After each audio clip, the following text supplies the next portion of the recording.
Hello everyone, welcome to our channel successpointindia.com। तो हम लोग, जैसा कि आप लोगों को मैंने प्रीवियस वीडियो में बताया था कि मैं क्लास 12 के लिए जल्द ही मॉडल सेट लेके आ रहा हूं। तो हम लोग मॉडल सेट को देखते हैं जो कि पूरा का पूरा जेक बोर्ड का प्रश्न पत्र के अनुसार ही है। तो हम लोग इसको कंटिन्यू करते हैं ऑब्जेक्टिव क्वेश्चन, ठीक है। तो इसमें से 30 क्वेश्चन आएंगे आप लोगों के एग्ज़ाम में। तो मैं हर मॉडल सेट में आपको 30 क्वेश्चन कराऊंगा प्रैक्टिस। तो देखते हैं, हम लोग स्टार्ट करते हैं आज का पहला क्वेश्चन। जैसे हमारे पास एक सेट दिया हुआ है,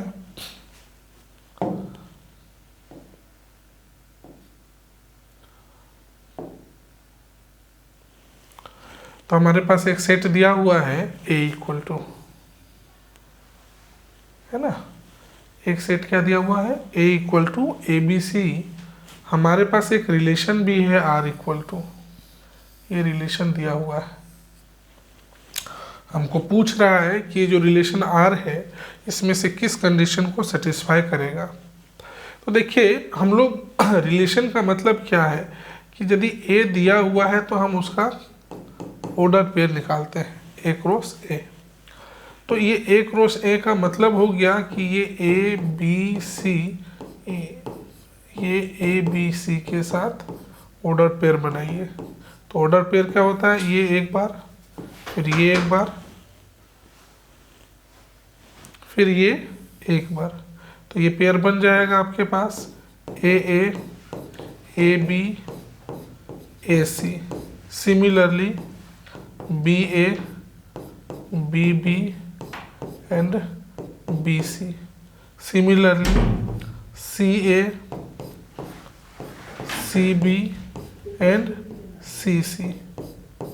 तो ये आपके पास पूरा का पूरा रिलेशन R है। अब इसमें से कुछ ऑब्जेक्ट को लिया हुआ है और इसको डिफाइन किया हुआ है। तो हम लोग रिफ्लेक्सिव का प्रॉपर्टी जानते हैं कि डोमेन रेंज में क्या होता है, वैल्यू सेम सेम होता है। तो देखिए, यहाँ पे AA है, BB है और CC है। मैंने क्या बोला, AA BB एंड CC। क्या ये तीनों है ऑर्डर पेयर? नहीं है, सिर्फ AA है, BB रिलेशन नहीं है। दैट मीन्स ये सारे कंडीशन को फुलफिल नहीं कर रहा है। तो मैं इसको बोलूँगा कि ये रिफ्लेक्सिव नहीं होगा। तो इसका मतलब BB ऑप्शन गड़बड़ हो जाएगा। नेक्स्ट देखिए, AA है। साइमेट्रिक में क्या होता है कि A का रिलेशन B के साथ है तो B का रिलेशन A के साथ होगा। A का रिलेशन B के साथ है तो B का रिलेशन किसके साथ होगा, A के साथ होगा। तो देखिए, A का रिलेशन B के साथ है तो B का रिलेशन A के साथ है। और ट्रांजिटिव में क्या होता है कि A का रिलेशन B के साथ है, B का रिलेशन C के साथ है तो A का रिलेशन किसके साथ होगा, C के साथ होगा। यानी देखिए, AB है तो BA है और AB से BA गया तो AA बना, वो भी है हमारे पास। तो हम लोग बोल सकते हैं कि ये साइमेट्रिक भी है और ट्रांजिटिव भी है। यानी ऑप्शन नंबर हमारे पास क्या सही हो जाएगा, तो C सही हो जाएगा। तो आप इस तरह का प्रश्न को आप लोग देखिएगा। नेक्स्ट क्वेश्चन मैं ले रहा हूँ, क्वेश्चन नंबर 2। क्वेश्चन नंबर 2 है, हमारे पास एक फंक्शन है जो रिलेशन R टू R को डिफाइन कर रहा है इस तरह से कि fx का वैल्यू हमारे पास दिया हुआ है। fx का वैल्यू क्या दिया हुआ है, तो 3 - x³ का होल पावर 1/3। मुझे ये बताना है composition of function f of fx क्या होगा। तो हम लोग कंपोजिशन फंक्शन निकालना है। तो f ऑफ fx, इसको हम लोग इस तरह से लिख सकते हैं, f ऑफ fx लिख सकते हैं। जब हम लोग f ऑफ fx हम लोग काम कर रहे हैं तो देखिए, अब ये f है, इस fx का वैल्यू पता है 3 - हम लोग को ये f ऑफ fx, इसको मैं लिख रहा हूँ ऑफ f ऑफ fx। इस fx का वैल्यू पता है ये दिया हुआ है, तो मैं इसको यहाँ पुट करता हूँ, तो ये हो जाएगा 3 minus x cube whole to the power 1/3। अब ये जो पूरा वैल्यू है ये ट्रीट x के जैसा करेगा, यानी एफ एक्स जिसे हम लिखते हैं एफ एक्स बराबर एक्स स्क्वायर। तो ये यहाँ x का वैल्यू आप 1 सब्स्टिट्यूट करते हैं तो यहाँ भी 1 का स्क्वायर हो जाता है। तो अब ये जो पूरा वैल्यू है ये ट्रीट करेगा x के जैसा। इसका मतलब है इसको किस में पुट करना है, फंक्शन f में। और f देखिए ये जो x है इस पूरे x के जगह आप क्या पुट करना है, 3 माइनस एक्स क्यूब का पावर हो 1/3। तो जहाँ जहाँ x होगा वहीं वहीं पुट करेंगे। तो ये हमारा हो जाएगा, देखिए इसको मैं सॉल्व करता हूँ, ये आगे हो जाएगा 3 माइनस एक्स के जगह पुट हो जाएगा, तो 3 माइनस एक्स क्यूब का पावर 1/3। ठीक है, ये मैंने x के जगह पुट किया और उसका पावर कितना है 1/3, और ये पूरा होल का पावर हो गया 1/3। ये 3 एक दूसरे को कैंसिल किया, तो मेरे पास मिला क्या, मेरे पास बचा, देखिए मैं लिख रहा हूँ 3, ये 3 और ये हमारे पास है 3। तो आप देखो जैसे ही ब्रैकेट को हटेगा तो ये -3 और ये माइनस माइनस प्लस हो जाएगा, तो ये हो गया -3 प्लस एक्स क्यूब का पावर 1/3। ये 3 कैंसिल हो गया, ये हो गया एक्स क्यूब और ये हो गया 1/3, ये 3 कैंसिल हो गया, तो मिला कितना x, यानी आंसर कितना हो गया x, यानी ऑप्शन नंबर ए सही हो गया, ये हम लोग का गलत हो गया।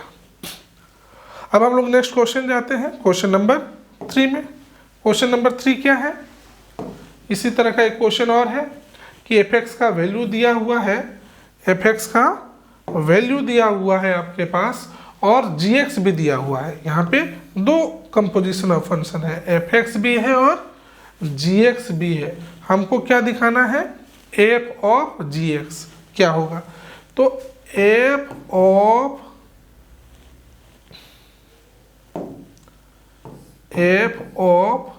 जी एक्स, इसको मैं लिखूं एफ ऑफ जी एक्स, लिख लिया।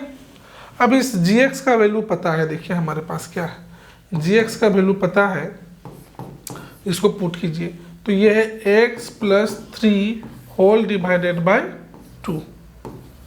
तो ये वैल्यू आपका हो गया x प्लस 3/2।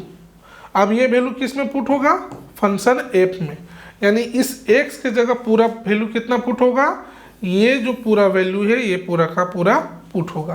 तो पुट कीजिए, तो ये हो जाएगा 2, देखिए 2 है तो 2, x के जगह क्या हो जाएगा, x के जो जगह हो जाएगा x प्लस 3/2, और ये -3 है, ये -3 हो जाएगा, ये 2 कैंसिल हो गया, ये मिला x प्लस 3 -3, ये दोनों कैंसिल हो गया, कितना मिला x, यानी ऑप्शन नंबर यहाँ पर भी क्या हो जाएगा सही, ए सही हो जाएगा, बाद बाकी ऑप्शन क्या हो गया, गलत हो गया। नेक्स्ट क्वेश्चन देखिए, क्वेश्चन नंबर 4। क्वेश्चन नंबर 4 क्या है, कह रहा है, फिर से देखिए कंपोजिशन ऑफ फंक्शन से ही है, उसी में है इन्वर्सिबल फंक्शन। तो इन्वर्सिबल फंक्शन आपको बताना है, एक दिया हुआ है फंक्शन एफ एक्स बराबर, और हमारे पास एफ इन्वर्स निकालने के लिए बोल रहा है। तो यदि एफ इन्वर्स निकालना है तो हम लोग को कैसे बनाना होता है, हम लोग जानते हैं कि इन्वर्स कब होता है, जब कोई भी फंक्शन 1 1 1 2 होता है तभी वो इन्वर्स एग्जिस्ट करता है।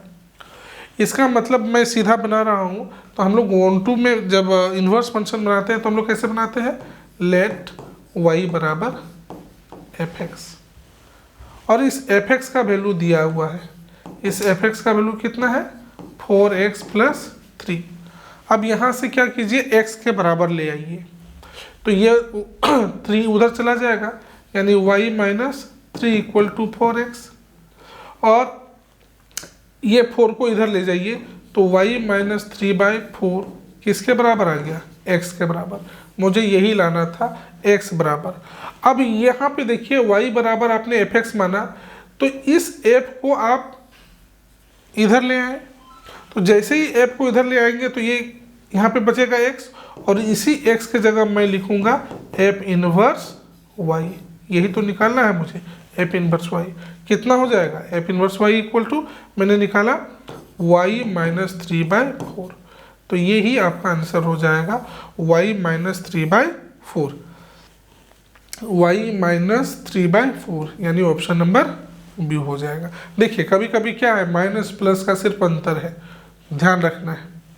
नेक्स्ट क्वेश्चन देखिए, क्वेश्चन नंबर 5।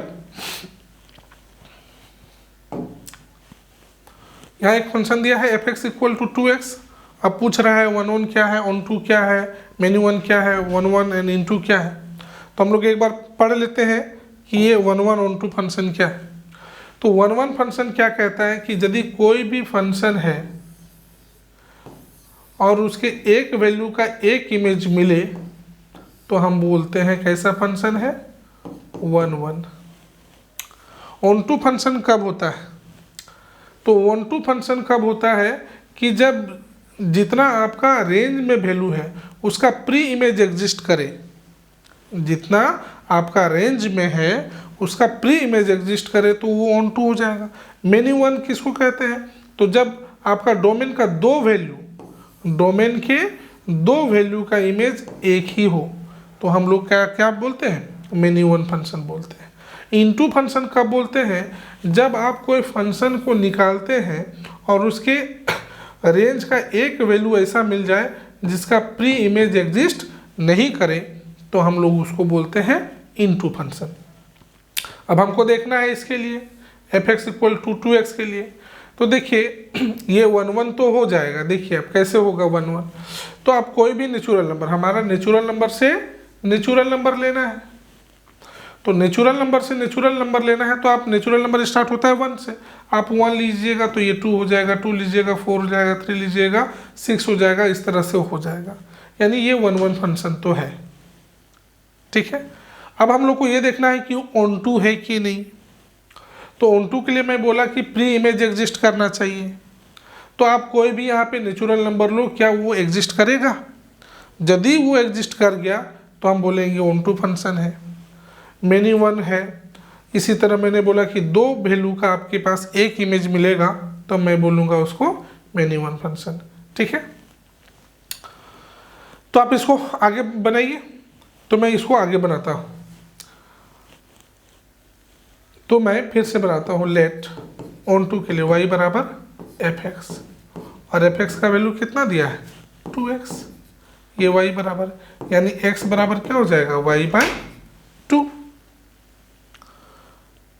अब यहाँ पे ध्यान दीजिए कि हमको क्या है, डोमेन भी नेचुरल नंबर है और रेंज भी नेचुरल नंबर है। तो जैसे ही आप कोई नेचुरल नंबर लेते हैं तो जैसे आप y का वैल्यू 1 लिए तो ये कितना मिल गया, x का वैल्यू 1/2। तो देखिए आपको प्री इमेज एग्जिस्ट नहीं कर रहा है, यानी ऑन टू तो नहीं होगा, मेन्यू 1 तो होगा ही नहीं, दो वैल्यू का एक इमेज बनने का चांस ही नहीं है। ये 1 1 इंटू हो सकता है क्योंकि यहाँ देखिए आप वैल्यू ले रहे हैं तो उसका प्री इमेज एग्जिस्ट नहीं कर रहा है, यानी ये 1 1 भी हो सकता है और 1 1 इंटू भी हो सकता है। नेक्स्ट क्वेश्चन जाइए, तो हम लोग क्वेश्चन नंबर 6 देखते हैं। Find the principal value of cos inverse -1/2। तो इसका वैल्यू निकालना है तो हमको सबसे पहले हमको ये याद रखना होगा कि प्रिंसिपल वैल्यू कहाँ से कहाँ तक होता है। तो हम लोग जानते हैं कि कोस का प्रिंसिपल वैल्यू कहाँ से कहाँ तक होता है, 0 to π तक होता है। कोस इनवर्स का प्रिंसिपल वैल्यू कहाँ तक होता है, कोस का जो प्रिंसिपल वैल्यू है वो होता है 0 to π। ये कोस इनवर्स का प्रिंसिपल वैल्यू है। तो अब हम लोग को इसको सॉल्व करना है तो हम लोग क्या कैसे बनाते हैं, let theta equal to cos inverse -1/2। ये कोस इधर आ जाएगा तो कोस थीटा इक्वल टू हो गया -1/2। अब ये कोस में बताइए 1/2 किसका वैल्यू होता है, तो π/3 का। तो मैं लिखूं cos theta equal to minus of, ये हो गया कोस π/3 का। अब देखिए यहाँ पे पॉजिटिव है, ये नेगेटिव हो रहा है, ये सूट नहीं कर रहा है, तो आप इधर पॉजिटिव है तो इसको भी पॉजिटिव में कन्वर्ट कीजिए। तो मैं एक फॉर्मूला लगा रहा हूँ कि cos pi minus theta equal to कितना होता है, cos थीटा। तो आपको थीटा का वैल्यू पता है, देखिए cos पाई माइनस थीटा बराबर माइनस ऑफ cos थीटा होता है। तो आप इसके जगह आप लिख सकते हैं cos pi minus pi by 3।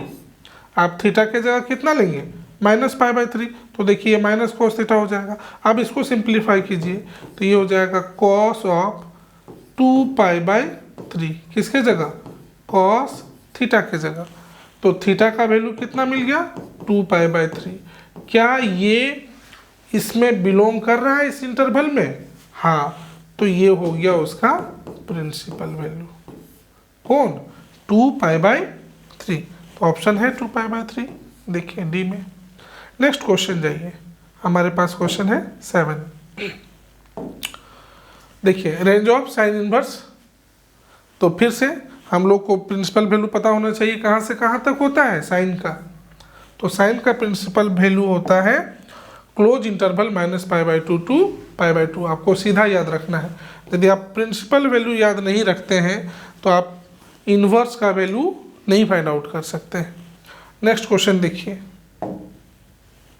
8 number question है, if A and B are square matrix, A और बी क्या है, स्क्वायर मैट्रिक्स है of the same order, then A B का ट्रांसपोज क्या होगा। क्या कह रहा है, ए बी का ट्रांसपोज क्या होगा। सीधा फॉर्मूला बेस्ड क्वेश्चन है। तो ए बी का ट्रांसपोज बराबर क्या होता है, B transpose A transpose. Option में देखिए कौन सा है, ऑप्शन बी है। तो ये आपका आंसर हो गया। नेक्स्ट क्वेश्चन देखिए 9। दो मैट्रिक्स दिया हुआ है, हमको कह रहा है find the value of x and y, x और वाई का वैल्यू निकालना है। तो देखिए ये सबसे पहले इसको ध्यान दीजिए, तो ये कैसा मैट्रिक्स है, इक्वल मैट्रिक्स है। और इक्वल मैट्रिक्स है तो क्रॉसपोंडिंग वैल्यू कैसा होता है, इक्वल होता है। तो यहाँ पे जो पहला वैल्यू है ये पहला वैल्यू के बराबर होगा, दूसरा वाला दूसरे के इक्वल होगा क्रॉसपोंडिंग वैल्यू, ये इसके इक्वल होगा।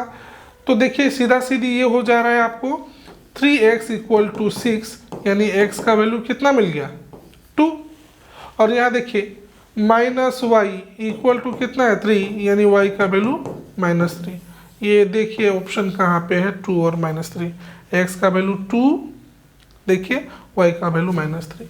ऑप्शन नंबर बी में है, यानी ऑप्शन नंबर बी सही हो गया। तो इक्वल मैट्रिक्स कब इक्वल होता है, जब क्रॉसपोंडिंग वैल्यू इक्वल होता है। नेक्स्ट क्वेश्चन जाइए 10 में क्या कह रहा है, find the value of x and y, x और वाई का हमको वैल्यू फाइंड आउट करना है। देखना है कि इसमें से जो मैट्रिक्स है वो कौन सेटिस्फाई करेगा इस कंडीशन को। तो हम लोग इसको सॉल्व करते हैं। देखिए क्या दिया हुआ है, हमारा मैट्रिक्स है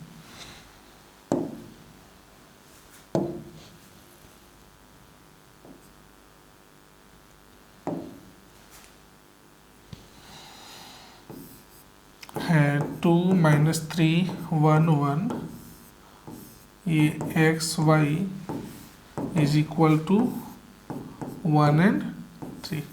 हम लोग मल्टीप्लाई करने जानते हैं, मल्टीप्लाई करिए, मल्टीप्लाई कीजिए तो ये हो जाएगा 2x - 3y और ये हो जाएगा x + y is equal to 1 और 3। हम लोग इसके आगे नहीं सॉल्व करेंगे, ठीक है।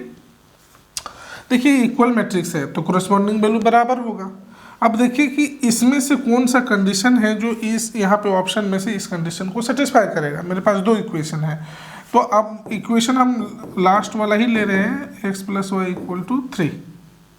तो देखो x का वैल्यू 2 लो, y का वैल्यू 2 लो, 2 + 2 कितना हो जाएगा 4, यानी ये ऑप्शन गलत हो गया। 2 और 3 लीजिए, 2 और 3 5, ये भी 3 के बराबर नहीं आएगा, यानी ये ऑप्शन गलत हो जाएगा। यहाँ दो ऑप्शन है, x = 2 and y = 1, तो 3 तो हो जा रहा है, लेकिन यहाँ पे देखो ये ऑप्शन में भी हमारा 3 हो जा रहा है, यानी डाउटफुल है ये दोनों ऑप्शन। दूसरा ऑप्शन है 2x minus 3y equal to 1। अब x का वैल्यू पुट कीजिए, x का वैल्यू 2 पुट कीजिए तो ये हो जाएगा 4, और y का वैल्यू 1 पुट कीजिए तो ये हो जाएगा 3 इज इक्वल टू 1। यानी ये सेटिस्फाई हो गया, यानी ऑप्शन नंबर सी सही हो गया। ठीक है, नेक्स्ट क्वेश्चन है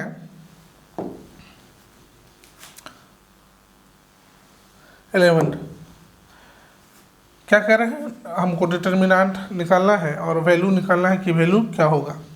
देखिए क्या होगा, तो हम लोग डिटर्मिनेंट निकालने जानते हैं। डिटर्मिनेंट में क्या करते हैं, क्रॉस मल्टीप्लाई करते हैं। करिए क्रॉस मल्टीप्लाई, है ना। तो ये हो जाएगा हमारा sine 10 degree into cos 80 degree minus, और नीचे से ऊपर जाते हैं तो माइनस होता है, तो ये माइनस माइनस क्या हो जाएगा प्लस, क्योंकि यहाँ माइनस ऑलरेडी है।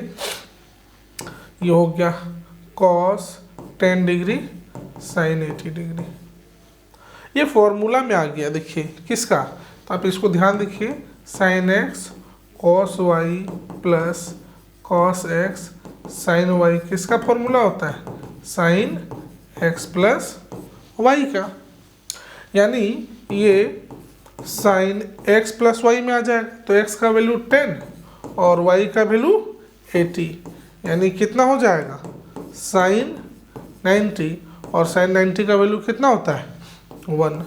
तो ऑप्शन देखिए 1 किस में है, 1 है आपका सी में, तो आपका ऑप्शन क्या हो जाएगा, सी सही हो जाएगा। नेक्स्ट क्वेश्चन देखिए, क्वेश्चन नंबर 12 क्या कर रहा है, मेरे पास एक डिटर्मिनेंट दिया हुआ है, इसका वैल्यू हमको फाइंड आउट करना है। तो इसको हम लोग देखिए सॉल्व करते हैं। तो ये क्या है,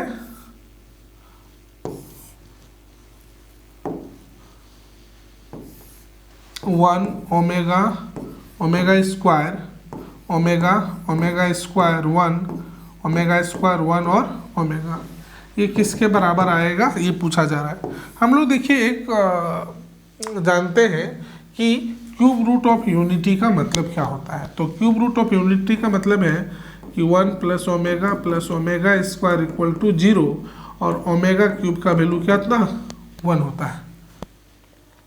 तो हम यदि इसको रो वाइज या कॉलम वाइज ऐड करें, यदि रो वाइज कीजिएगा तो R1 में हम करते हैं R1 plus R2 plus R3, या कॉलम वाइज कीजिएगा तो कॉलम में ऐड कीजिए, तो हमको क्या मिल जाएगा। देखिए रो में कर रहे हैं तो सारा रो में ये हो जाएगा 1 प्लस ओमेगा स्क्वायर, यहाँ भी हो जाएगा 1 प्लस ओमेगा स्क्वायर, यहाँ भी हो जाएगा 1 प्लस ओमेगा स्क्वायर। ठीक है, बाद बाकी वैल्यू में कोई अंतर नहीं रह जाएगा। लेकिन मैंने अभी बताया कि 1 प्लस ओमेगा स्क्वायर क्या होता है 0, तो ये टर्म 0 हो गया, ये 0 हो गया, ये 0 हो गया, यानी पूरा का पूरा डिटर्मिनेंट 0 हो गया, यानी ऑप्शन क्या हो गया, बी सही हो गया। ठीक है, नेक्स्ट क्वेश्चन देखिए 13 नंबर। डिटर्मिनेंट है, 2 डिटर्मिनेंट दिया हुआ है, हमको x का वैल्यू निकालना है। तो हम लोग फिर से डिटर्मिनेंट निकालेंगे। तो डिटर्मिनेंट में हम लोग क्या करते हैं, क्रॉस मल्टीप्लाई करते हैं। तो यहाँ पे ध्यान देना है, क्वेश्चन में क्या है, ये मैट्रिक्स फॉर्म में है या डिटर्मिनेंट्स फॉर्म में है, इस चीज़ को ध्यान में रखना है, नहीं तो गड़बड़ हो जाएगा। तो क्रॉस मल्टीप्लाई कीजिए आप इसको, तो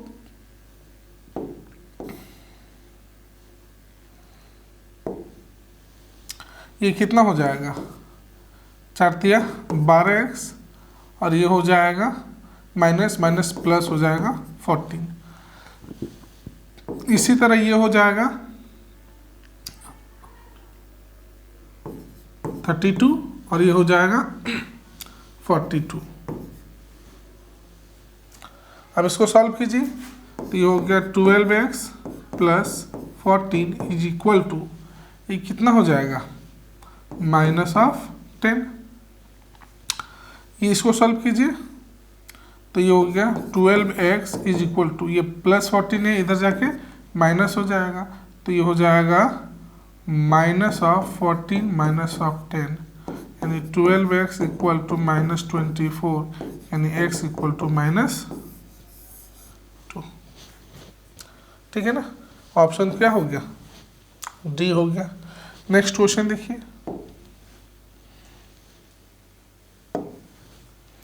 इसमें भी सेम क्वेश्चन है तो ये बन जाएगा आप लोगों से।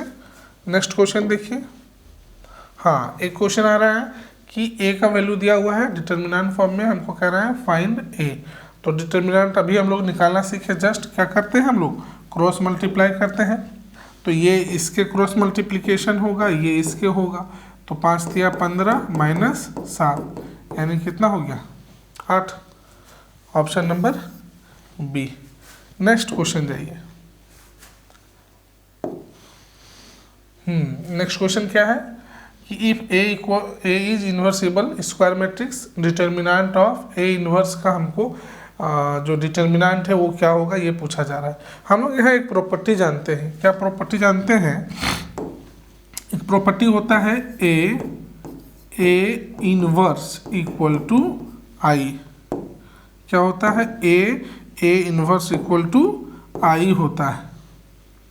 मैं क्या कर रहा हूँ कि डिटर्मिनेंट लगा दे रहा हूँ दोनों तरफ, तो determinant of A inverse equal to determinant of I, और ये हो जाएगा 1। इसको मैं आगे करूँ तो मैं दोनों को अलग अलग डिटर्मिनेंट के रूप में लिख सकता हूँ। हमको चाहिए कि डिटर्मिनेंट ऑफ ए इन्वर्स क्या होगा, तो ये इधर आ जाएगा, यानी ए इन्वर्स का डिटर्मिनेंट हो जाएगा 1/mod ऑफ ए के बराबर। तो देखिए ऑप्शन किस में, बी में, तो ये आपका आंसर हो जाएगा। नेक्स्ट क्वेश्चन देखिए, 17 में क्या है, ये कंटिन्यूअस का फंक्शन है, और कंटिन्यूटी के लिए हम लोग एक प्रॉपर्टी जानते हैं कि कोई भी फंक्शन कंटिन्यूअस तब होता है जब हम लोग क्या दिखा पाते हैं कि limit x tends to a plus f x is equal to limit x tends to a minus f x is equal to limit, यहाँ पे f है। यदि ये आप तीनों इक्वल दिखा देते हैं तो हम लोग कहते हैं कि कोई भी फंक्शन क्या है, कंटिन्यूअस है। अब चूंकि ये कह रहा है कि continuous at x equal to 0, इसका मतलब तीनों वैल्यू एक दूसरे के बराबर होगा, ठीक है ना। तो हम कोई दो को लेके चलेंगे तो हमारा काम हो जाएगा। अब कह रहा है कि ये फंक्शन एफ एक्स की जगह कौन है, sin 2x/5x, और एक वैल्यू है k। तो हम लोग इसको सॉल्व करते हैं, ठीक है। तो limit x tends to a की जगह क्या हो जाएगा 0, तो 0 प्लस एफ एक्स का वैल्यू मैं क्या ले रहा हूँ, साइन, देखिए यहाँ पे इज नॉट इक्वल टू 0, मतलब वो 0 के बराबर नहीं होगा, या तो 0 से ज़्यादा होगा या 0 से कम होगा, उस केस में हमको ये लेना है। तो 0 प्लस ले रहे हैं, मैं इसलिए ले रहा हूँ साइन 2x/5x। अब मैं क्या कर रहा हूँ कि इसको मैं थोड़ा सा चेंज कर रहा हूँ, लिमिट h टेंस टू 0। तो जैसे ही आप h टेंस टू 0 करते हैं, जहाँ जहाँ x है वहाँ हो जाएगा 0 प्लस h, यानी ये हो जाएगा साइन ऑफ 2h/5h।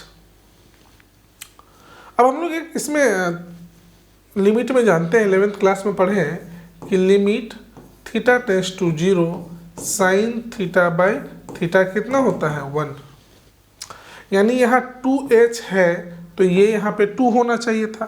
तो मैं इस 5 को मैं बाहर कर देता हूँ, तो मैं लिखूँ limit h tends to 0 sine of 2h/h।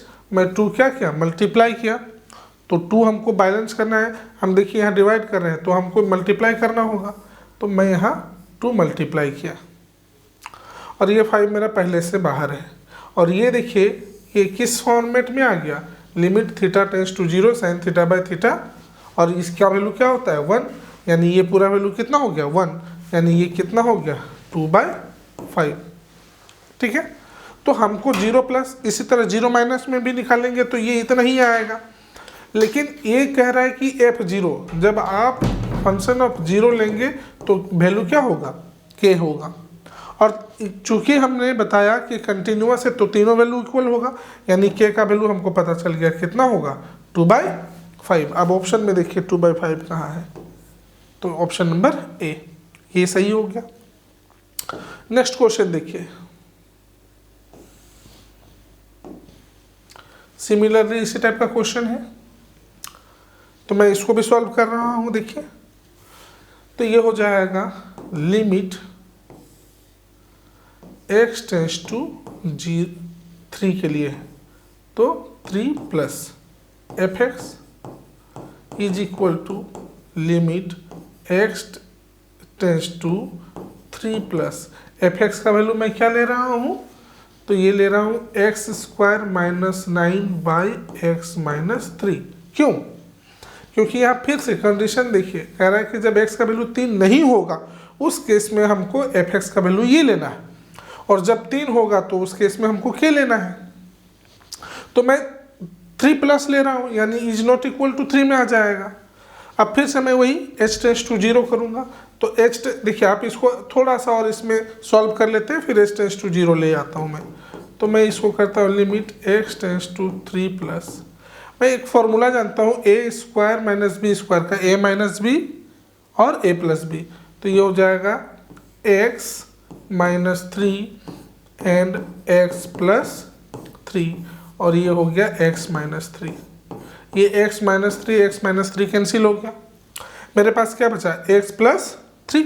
अब हम लोग इसको h टेंस टू 0 करते हैं, लिमिट h टेंस टू 0 कितना हो जाएगा, तो x की जगह 3 प्लस हो जाएगा, तो 3 प्लस h प्लस कितना 3, यानी यहाँ पे मेरे पास कितना हो जाएगा, मैं थोड़ा सा आगे लेता हूँ, तो ये हो जाएगा लिमिट h टेंस टू 0, ये हो जाएगा 6 प्लस h, और h की जगह 0 लेंगे तो हमारा क्या मिलेगा 6।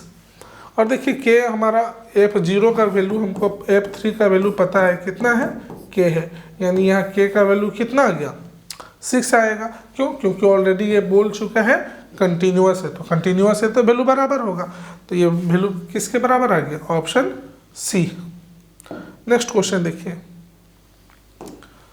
क्वेश्चन है root x root y equal to root a. हमको यहाँ क्वेश्चन इनकम्प्लीट है, यहाँ लिखना है find dy by d x, ये dy बाई डी एक्स बराबर कितना होगा। ठीक है, तो हम लोग dy बाई डी एक्स निकालेंगे, पैरामेट्रिक फॉर्म में है, मैं डिफ्रेंशिएट करूँ डायरेक्ट, तो differentiating both side with respect to x we get, तो ये हो जाएगा d by d x root x plus d by d x root y equal to d by d x root a. Root x का differentiation क्या होता है 1 by 2 root x, और ये हो जाएगा 1 by 2 root y d y by constant term का differentiation 0, तो ये हो जाएगा 1 by 2 root y d y by d x equal to, ये इधर ले आऊँगा तो माइनस हो जाएगा 1 बाई 2 रूट एक्स, ये 2 कैंसिल, तो dy बाई डी एक्स बराबर क्या हो जाएगा, तो dy by d x equal to हो जाएगा under root y under root x. ये देखिए ऑप्शन किस में है, आपका ऑप्शन नंबर बी में, बी सही हो जाएगा। नेक्स्ट क्वेश्चन देखिए, सेम क्वेश्चन है इसी टाइप का, तो डिफ्रेंशिएट करूँ मैं डायरेक्ट, तो differentiating both side with respect to x आपको लिखना है, तो ये हो जाएगा d बाई डी एक्स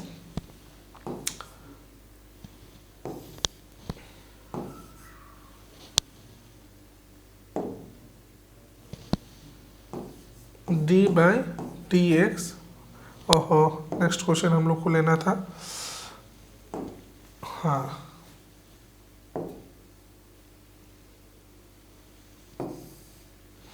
तो ये हो गया d by d x x y equal to c square, तो u इंटू भी u इंटू भी के फॉर्म में है, आप इसको सॉल्व कीजिए, तो x बाहर तो डिफ्रेंशिएशन y का, y बाहर तो डिफ्रेंशिएशन x का, फिर से कांस्टेंट टर्म का डिफ्रेंशिएशन 0, तो ये हो गया x dy by d x plus y equal to 0, तो ये हो गया dy by d x equal to, ये पॉजिटिव इधर जाके नेगेटिव, ये तो यहीं पे है, ये इधर चला जाएगा, यानी dy by d x equal to minus y by x. लेकिन यहाँ तो इस फॉर्म में है नहीं, तो हमको y की जगह लिखना है। हाँ, तो y की जगह लिखना है। देखो मेरा क्वेश्चन क्या है, एक्स वाई बराबर सी स्क्वायर, तो y बराबर मैं क्या लिख सकता हूँ, सी स्क्वायर बाई एक्स। आप पुट कीजिए, तो ये हो गया C square by x into 1/x, ये 1/x बचा हुआ है, तो ये हो जाएगा minus of c square by x square. तो ऑप्शन नंबर सी ये आपका सही हो गया। नेक्स्ट क्वेश्चन देखिए। हाँ, कह रहा है कि d y by d x, देखिए यहाँ पे भी एक क्वेश्चन आ गया, तो हमको सॉल्व करना है इसको। देखिए यहाँ पे दो फॉर्म में है, एक x के फॉर्म में है और दूसरा y के फॉर्म में है ना। इसको मुझे सॉल्व करना है, तो कैसे सॉल्व करूँ? तो देखो यहाँ पे कौन वेरिएबल है, t, यहाँ भी t, तो आप x को t के रेस्पेक्ट में कीजिए और y को भी t के रेस्पेक्ट में कीजिए, तो ये हो जाएगा dx बाई dt। देखिए ये तो कांस्टेंट टर्म है, इसको रहने दो, t का डिफरेंशिएशन t के रेस्पेक्ट में करेंगे तो 1 हो जाएगा और साइन का डिफरेंशिएशन cos हो जाएगा। सिमिलरली आप y का कीजिए, तो dy बाई dt, ये हो जाएगा, ये तो बाहर ही रह जाएगा, 1 का 0 हो गया, ठीक है ना, और ये cos का हो जाएगा माइनस साइन, और ये माइनस है तो प्लस, ये हो गया आपका डिफरेंशिएशन। हमको निकालना क्या है, dy बाई डी एक्स, तो मैं लिखूँ dy बाई डी एक्स, तो मैं लिखूँ इसको dy by d t all divided by d x by d t. D y by d t का वैल्यू हमारे पास कितना है, a साइन टी, और इसका वैल्यू कितना है, a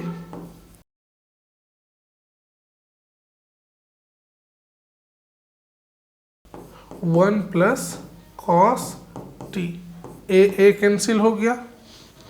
अब देखो साइन टी का फॉर्मूला होता है 2 साइन टी है, तो T by two cos T by two, और 1 प्लस कॉस का होता है 2 cos square T by two, तो 2 कैंसिल हो गया, एक कॉस खत्म हो गया, तो साइन बाई कॉस क्या हो गया 10, तो 10 टी बाई टू।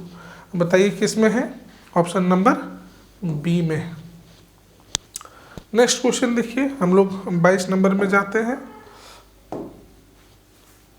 सिमिलरली ये भी क्वेश्चन है, तो आप लोग इसको बना लीजिएगा, है ना। 23 नंबर में देखिए, हाँ, find the rate of change of the area of circle with respect to its radius r when r equal to 6 centimetre. थोड़ा सा ऑप्शन छूट गया है इसमें। और देखिए यदि इस तरह का क्वेश्चन बनाना हो तो हम लोग कैसे, तो एरिया ऑफ सर्किल बराबर क्या होता है, ये होता है पाई आर स्क्वायर, ठीक है ना। तो रेट ऑफ चेंज है, तो हमारा वेरिएबल यहाँ कौन है, आर, यानी आपको क्या कह रहा है कि एरिया, ये एरिया बराबर कितना दिया हुआ है, पाई आर स्क्वायर। हमको उसको कह रहा है कि जब हमारा radius, its radius r when 6 centimetre, जब उसका रेडियस 6 सेंटीमीटर होगा, तो बताइए उसका एरिया, उसका रेट ऑफ चेंज क्या होगा। तो हम लोग इसको सॉल्व करते हैं। तो देखिए ए दिया हुआ है, हमको रेट ऑफ चेंज निकालना है, तो यहाँ पे वेरिएबल आर है, तो आप उसको आर के रेस्पेक्ट में डिफ्रेंशिएशन कीजिए, तो ये हो जाएगा D A by D R, ये हो जाएगा डी बाई डी आर। ए का वैल्यू क्या हो गया, पाई आर स्क्वायर, आप इसको सॉल्व करो तो ये हो जाएगा 2 पाई आर, आर पाई हमारा कांस्टेंट टर्म है। अब देखो कितना के रेट चेंज हो रहा है, आर का वैल्यू 6 सेंटीमीटर, तो यहाँ आर के जगह आप क्या रखेंगे 6, तो ये हो जाएगा 2 पाई और ये हो गया 6, तो 6 दूना 12 पाई, यही इसका आंसर हो जाएगा, ठीक है। नेक्स्ट क्वेश्चन देखिए,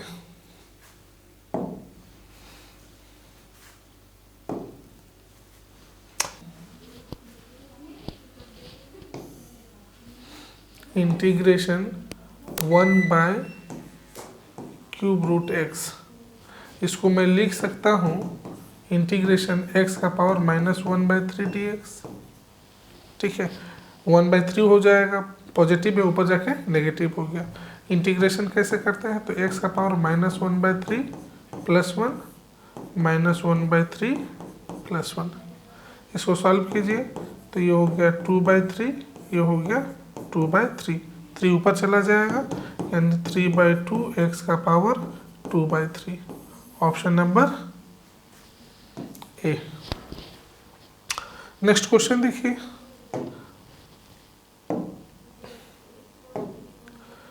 क्या कह रहा है, डायरेक्शन कोसाइन। देखिए, डायरेक्शन रेशियो और डायरेक्शन कोसाइन आपको जानना है तो हम लोग थोड़ा सा वेक्टर के बारे में बात कर लेते हैं। ठीक है ना, मान लो कोई वेक्टर ए दिया हुआ है, a1i, a2j और a3k। तो ये हम लोग वेक्टर डायरेक्शन रेशियो जो है वो कौन कौन हो जाएगा, a1, a2, a3। लेकिन डायरेक्शन कोसाइन बोलेगा तो a1 बाई, डायरेक्शन कोसाइंस बोलेगा तो a1 बाई सबका रूट, इसी तरह से a2 बाई सबका रूट।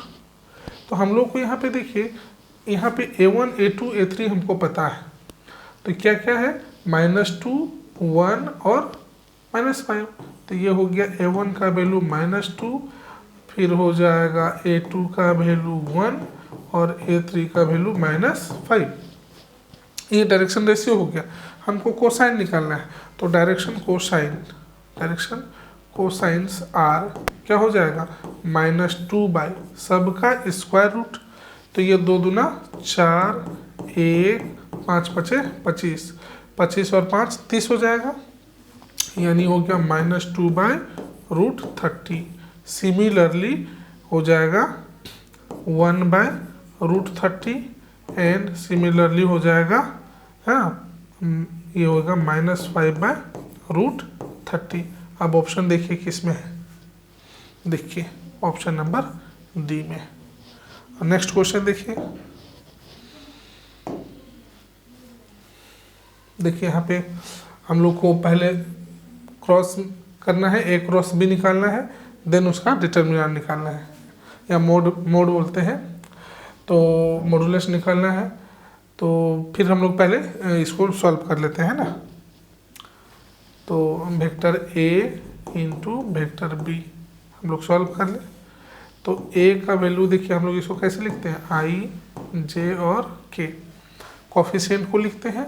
तो ये हो गया 1, -1, 2, नेक्स्ट हो गया 2, 3 और -4।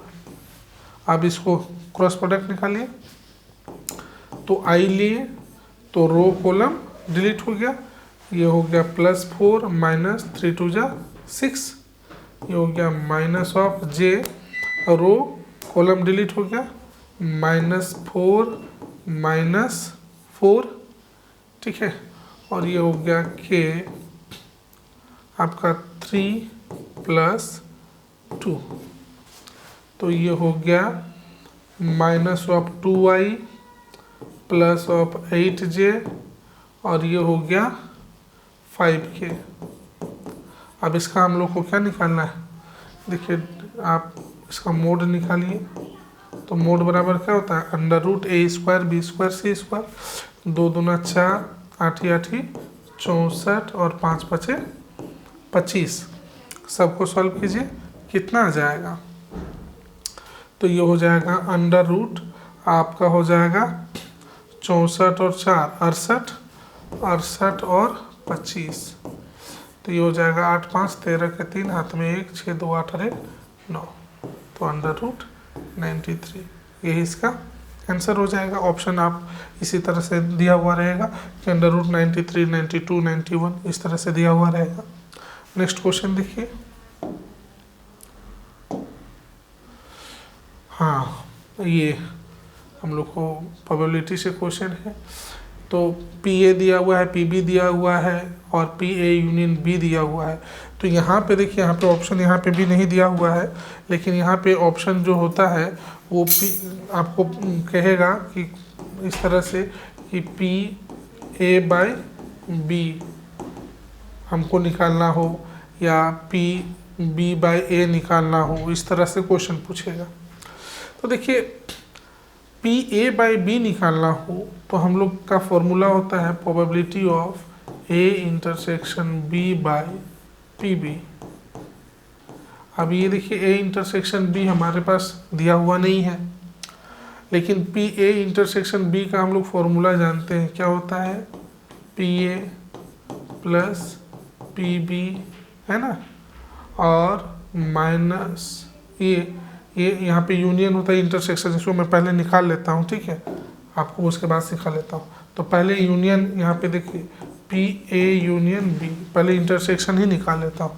तो पी ए यूनियन बी बराबर होता है P A plus P B minus P A intersection B. Value put कर लो, कुछ नहीं करना था, वहाँ पे मैं क्या लिखा था, ये पहले लिखा था, तो यहाँ लिख लेता तो हो जाता आपका काम। अब देखिए, पी ए का वैल्यू पता है हमको कितना है, पी ए का वैल्यू है 3/5, पी बी का वैल्यू कितना है 7/10, यूनियन निकाल, अच्छा यूनियन का वैल्यू दिया है 9/10, और ये माइनस हो गया पी ए इंटरसेक्शन बी।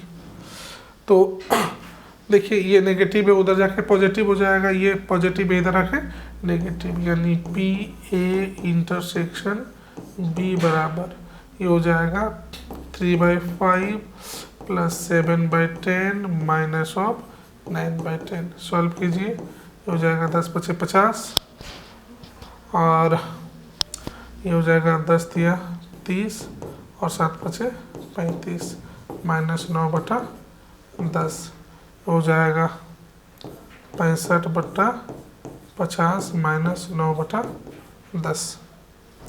अब इसको सिंप्लीफाई करते हैं, तो सिंप्लीफाई कीजिए, तो ये यहाँ एलसीएम ले, तो आप एलसीएम लीजिए 50 और 10 का, तो 50 और 10 का एलसीएम लेंगे, 10 से 10×5 = 50, फिर से 50 आ जाएगा, तो ये हो गया 65 माइनस 5 हो जाएगा 9×5 = 45, तो ये हो जाएगा कितना 0 2, यानी ये 5 है, तो 2/5 हमारा क्या निकल गया इंटरसेक्शन। अब मैं जैसे क्वेश्चन बताया अभी, मैं इसको क्लियर कर देता हूँ, फिर मैं क्वेश्चन बता रहा हूँ। ये कितना आया मेरा 2/5, तो क्वेश्चन में बताया कि पी ए बाई बी पूछेगा या तो बी बाई ए पूछेगा, तो ए बाई बी का फॉर्मूला हो जाएगा A intersection B by P B, और इसका वैल्यू मैंने कितना निकाला 2/5, और ये पी बी देखो कितना है 7/10। अब इसको सॉल्व कीजिए, तो मैं इसको लिखूँ 2/5 डिवाइडेड बाय 7/10, यानी 2/5 इंटू 10/7, 5 2 जा तो 4/7, तो ये आपका ऑप्शन रहेगा। अब ऑप्शन में इसी तरह से रहेगा 3/7, 4/7, 5/7, 6/7, तो आपको इसमें से जो सही हो गया वही उसका आंसर हो गया।